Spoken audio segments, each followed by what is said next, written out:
On June 22, 2025, the Oklahoma City Thunder defeated the Indiana Pacers to win their first NBA championship. For most basketball fans, it was a triumphant moment, a small market team finally reaching the pinnacle. But in Seattle, it reopened a wound that fully never healed. The Thunder were once the Seattle SuperSonics, a beloved franchise torn from its city in 2008. Watching Oklahoma City celebrate wasn't just painful, it was a reminder of what was lost and why it still hurts. In this video, we'll explore a new angle behind the Sonics' departure, one that has never been fully explored and may change the way you understand why Seattle lost its team. For decades, the Seattle SuperSonics were more than just a basketball team. They were the soul of Seattle sports. From their 1979 championship to the electrifying battles of the 90s, the Sonics embodied everything the city loved about competition, community, and pride. But in 2008, that legacy was cut short. The team was moved to Oklahoma City, and the city's heart was broken. Howard Schultz has publicly called the Sonics sale one of the most haunting decisions of his life. But his failure went deeper than that. The truth is, the Sonics didn't just leave because of the arena, they left because of mismanagement. Schultz didn't understand the economics of running a professional sports team. He underpriced tickets, bled revenue, and ran the team into the ground. During the 2004-2005 season, the Sonics were one of the most exciting teams in the league, and I do have a video about them, so check that out. Led by Ray Allen and Rashard Lewis, they won 52 games and made it to the Western Conference semifinals. Key Arena was rocking, averaging 97% capacity, more than 16,000 fans per game. Off and he puts it in. Well, this crowd has been so fun. Games 3 and 4 here tonight, they are wild.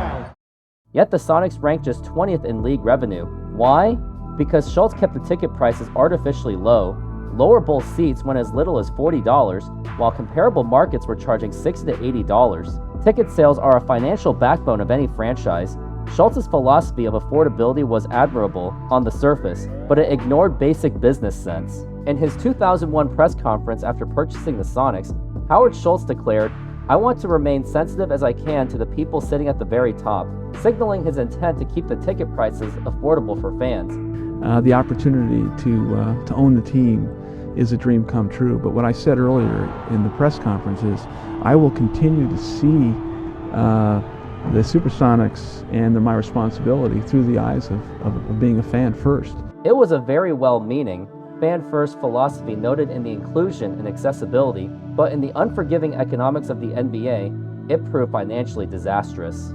By underpricing tickets year after year, Schultz drained the franchise's revenue potential and set the Sonics on a path toward instability and eventual relocation. No one has been more vocal about Schultz's failure than Gary Payton. He tried to run a basketball team like his coffee business.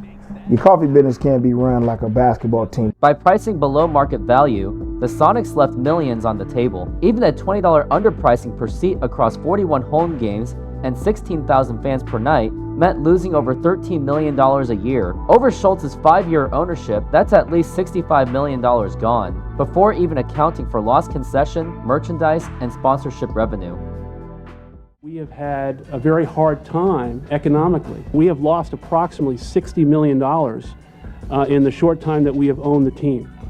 Now, this ownership group did not get involved to make a profit, but I can assure you we did not get involved to lose $60 million, and with no light at the end of the tunnel either. Meanwhile, the Sonics were locked into a lease that required them to pay $10 million annually to the city through 2010 to cover the 1995 Key Arena renovation. Schultz's mispricing strategy made that bill unsustainable. Instead of adjusting his approach, he turned to the city and the state demanding a new publicly funded arena. When they said no, he sold the team.